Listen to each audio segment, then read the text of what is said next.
That is awesome. Howdy. I'm saying this because we have some special people in the audience today. Some of you know Jim and Joan Jordan. They drove all the way up here from Fort Worth, Texas. Yay! I keep trying to suck them back to Kansas City, but if we can get you for a day, I'll take that. That's awesome. Thank you guys for being here. And as many of you know, Duke had a series that we're doing on relationships. And today, the topic with regards to relationships is when we get angry, when we get frustrated, when we get resentful or hurt. And so coincidentally, this week I had an opportunity to be on the phone with the Internal Revenue Service for 4 hours. I wish I was exaggerating. So a little bit of a backstory. Some of you know that I'm trying to form a small nonprofit to build a school in northern India. And so there's a lot of paperwork involved in putting this all together. So I started about 6 months ago, and I had all my paperwork filled out. And there was this one little box on the IRS paperwork that I answered incorrectly. So no problem, all I have to do is call them and find out, how do I fix this problem? So I started about 6 weeks ago. In August, I called the IRS number, and I waited patiently for only about 45 minutes. And the person who answered seemed to really know what they were talking about. And they told me that to fix this little error I had made in this box on this form for my nonprofit, all I had to do was to fax in a letter that said certain things, include 6 forms of documentation, and that very quickly, within 4 business days, they would fax something back to me, and everything would be okay. So I wrote the letter, and I included the 6 pages of documentation, and I faxed it away with great optimism. And I waited. A week later, nothing had happened, so I called them up and asked them what was happening. I only had to wait about 30 minutes this time, so I was feeling a little bit ecstatic. And they said they didn't get my paperwork, and so I would have to fax it again. So I sent it through, a little less optimistic this time. And I waited and got no response. So for the next month, whenever I had some free time, I would call the IRS and be on hold. Sometimes for 45 minutes, sometimes for an hour, and then I would find I actually had to get back to life. And so I would have to hang up and say, I'm going to solve that another day. But this Wednesday, I was bound and determined. I set aside 3 hours that all I was going to do was to talk to the IRS. Now, I had it all planned out. I started early. I had my headset in. I had my cell phone, so I was mobile. I could move around. And I came in, and I waited for an hour. Now, the first 30 minutes, I decided that I would meditate. That would help me be calm and peaceful when I finally talked to a real human being. And then the next 30 minutes, I began to multitask. And I got a person on the phone after just 1 hour of waiting. Well, this person felt highly confident that this was not the department I was supposed to be talking to, and that she needed to transfer me to another department in which I would need to wait in line, and then they would be able to help me fix this little bitty box on this form. So off I go. She transfers me to another department, and I wait in line for 30 minutes. And the person who answered, I'm just going to say maybe she wasn't having a good day. Miss Stewart. She was more than happy to inform me that no, this was not the department I was supposed to be speaking with. It was the department I just came from. And so at this point, I'm trying to be friendly but assertive. And I'm hoping to find a way out of this problem. And so I ask, can I talk to your supervisor? Is there a way that I don't have to wait in line again? Can I go to the head of the line? Because I promise I just came from there. And Miss Stewart seemed to be taking some satisfaction in the fact that no, I could not talk to a supervisor. And no, there would be no cutting in line. And yes, I had to go back to the other department. And at this point, I made an error in judgment.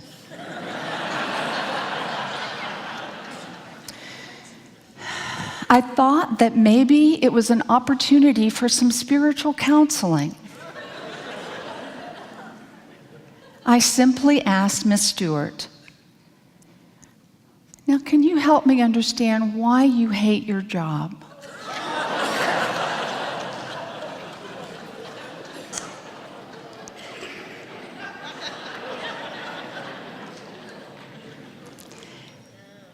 And Miss Stewart responded, transferring.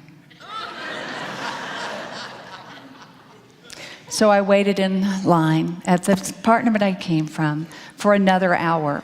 Now, luckily, I had thought in advance, because remember, I'm on my headset and I'm mobile, and I was even able to go to the bathroom while I was waiting online. I thought I had this all figured out, but I was getting frustrated, angry, resentful.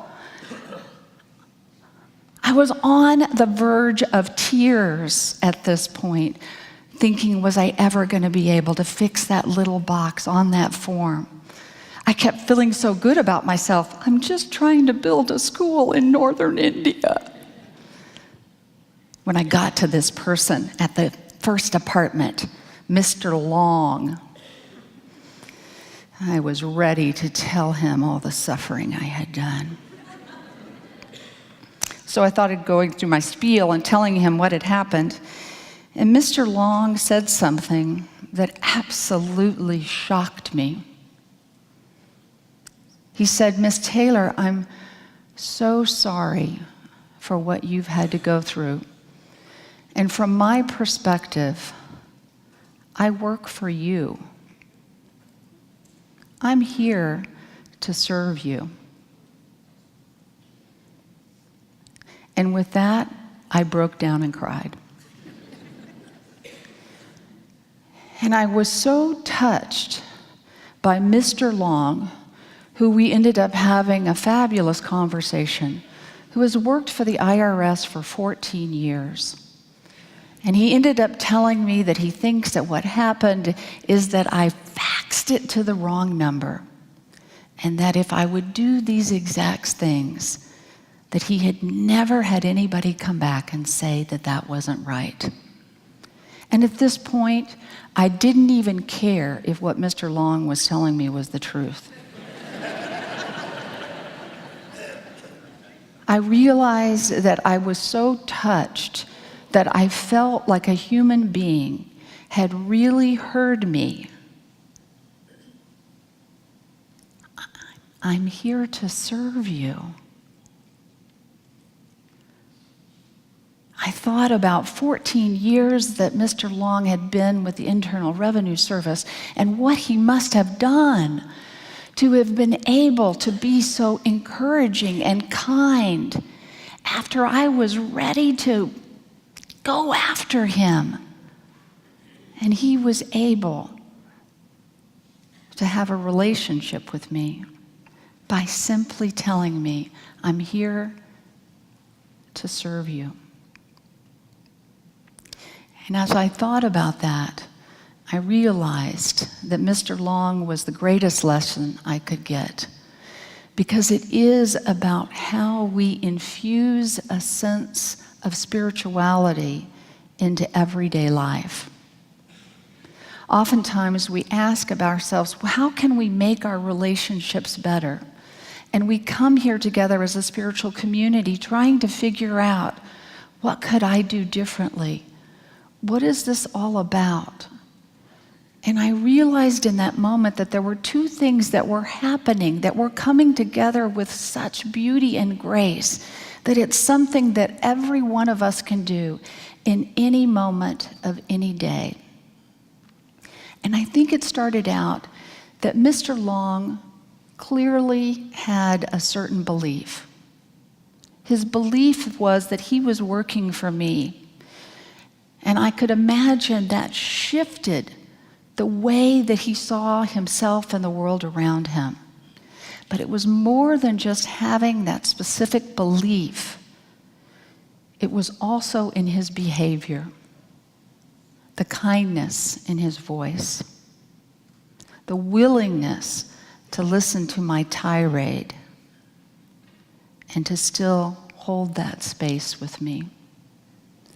And so when we think about how we can integrate spirituality into every relationship we have, I encourage us to think about this idea of what do we believe spirituality is, and what does it look like?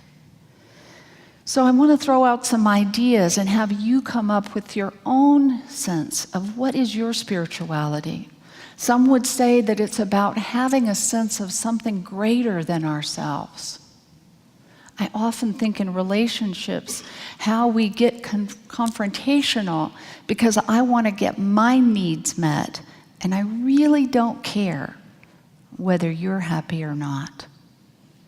And so this sense of something greater than ourselves is that we are inseparably interconnected and interdependent with each other. And when we recognize that, we start to operate in the world in a completely different way. With a sense of spirituality, we can have a sense of purpose and meaning in life. I go back to Mr. Long. God love him. He saw purpose and meaning in his job. And what a role model he is for all of us who think, well, my job doesn't matter, or what I do isn't spiritual. Because if we are interacting with another human being, then we have an opportunity to make a difference in their life. And all it takes is for that to be something that we believe is important. That our life has meaning and purpose because I have you in my life. And lastly, we can think about spirituality as having a sense of awe and wonder. How amazing is it that we are all here in this moment together? This preciousness of human life that we so easily take for granted. And if we can infuse a sense of awe and wonder into everyday life, then that can be what drives our spiritual practice. So there's four things that I think about when I think about putting spirituality into motion. And I remember him as a guy named Chris. We can talk about connectedness, reflection, inspiration, and being of service. So this is where the rubber meets the road. We can believe a lot of things, but if we don't change our behavior, then that belief system doesn't mean much. So when we look at every single connection that we make in any given day, it can be something as deep and intimate as that person that you are a partner with. Or it can be something as simple as smiling at the person that walks across the street from you. I had a little interaction one time of a woman who was walking ahead of me into the dental office. You know, you're at the awkward stage where, is she going to hold the door open for me, or is she going to slam it in my face? Should I walk faster so she doesn't have to do that? And she stopped, and she looked back at me, and she held the door open for me. It took about 6 seconds. And she smiled, and I said, "Thank you." And she said, "No problem." And so what could have been a tiny moment of two people not interacting, not being in relationship with each other, in 6 seconds, I felt that heart connection. She smiled. I said, "Thank you." And she said, "No problem." It turns out that scientifically, when we make that connection with another human being, we release a neurohormone called oxytocin. It's called the love hormone. But it's not just about when we are falling in love with someone. It actually can be something as simple as someone that you are friends with. When you make that connection, when you feel that sense of being with another person in a sacred way, you get a hit of oxytocin. And that's part of our makeup. It's in our DNA that we thrive on oxytocin.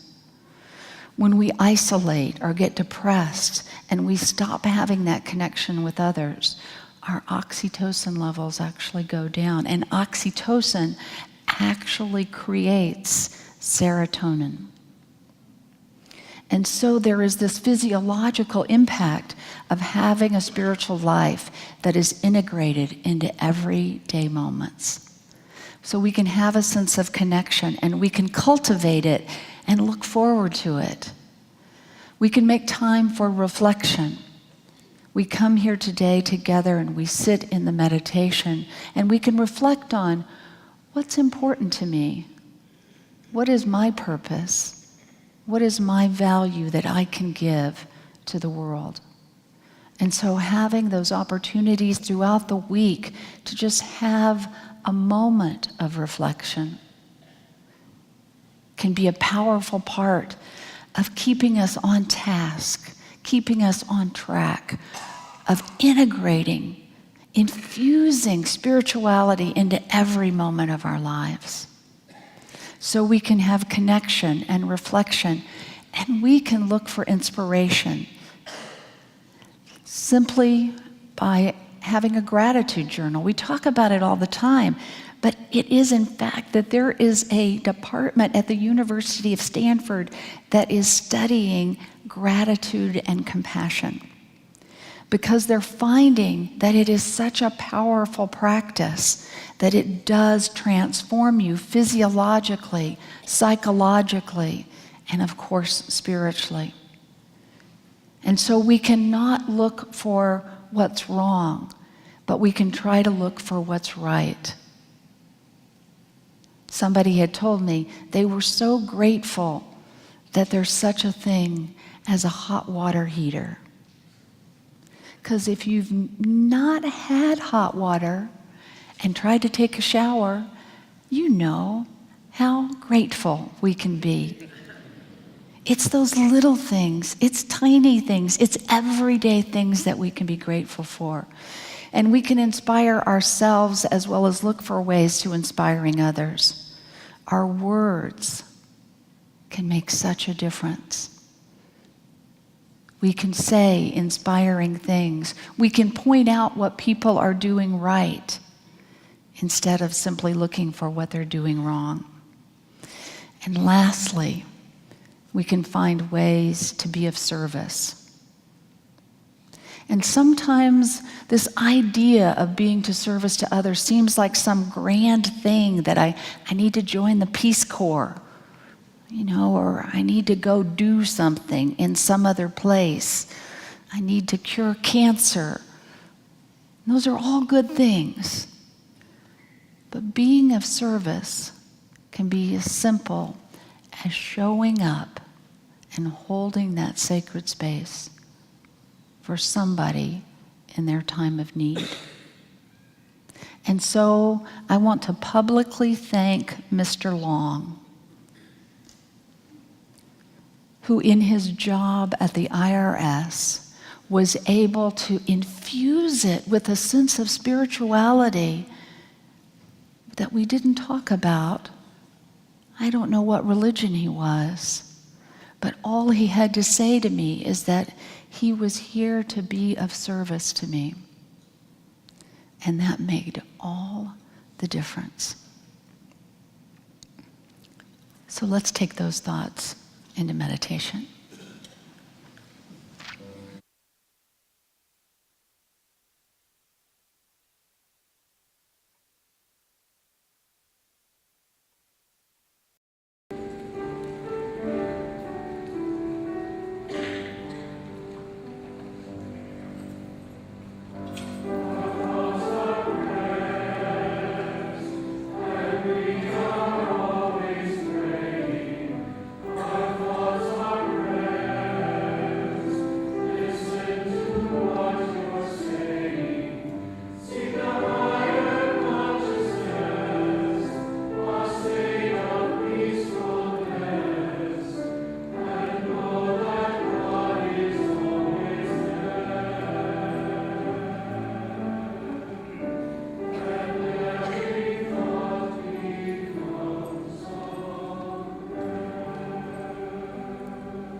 Take this time together.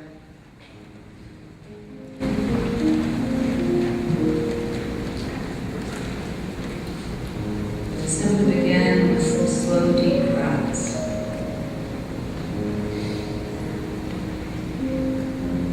Feel that sense of being supported and encouraged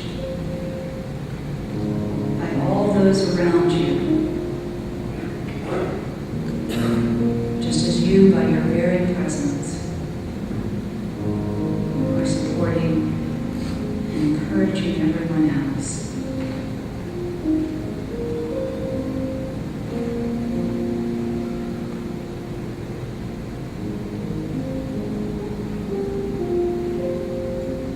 We could take this time in silence to reflect upon our own spiritual values.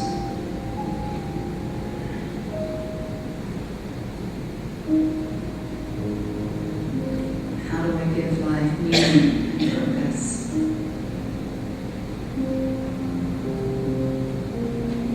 How can I cultivate a sense of awe and wonder?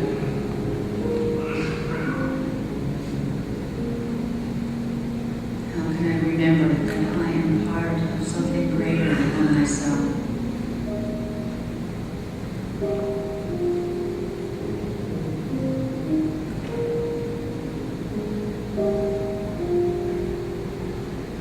To simply sit in the silence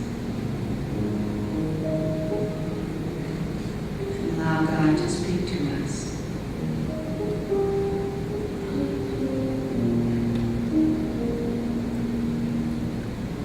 In the silence.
as we come back together, we can remind ourselves that incredible power we have to encourage and support each other in the spiritual community. If something is something, is a smile and a kind word. We can remember that we have a purpose, and that life has great meaning.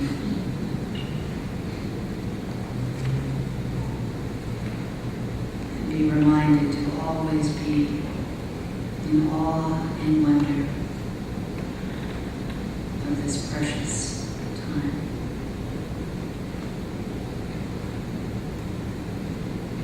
And that Divine Spirit speaks through us and through others to guide us along the way. And so it is. Where charity and love prevail, there guides ever. Brought here together by God's love, life and love lead us found. Life and love, for we us found.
in our service when we give back the grace that we've been given. The daily word tells us of prosperity that I give generously.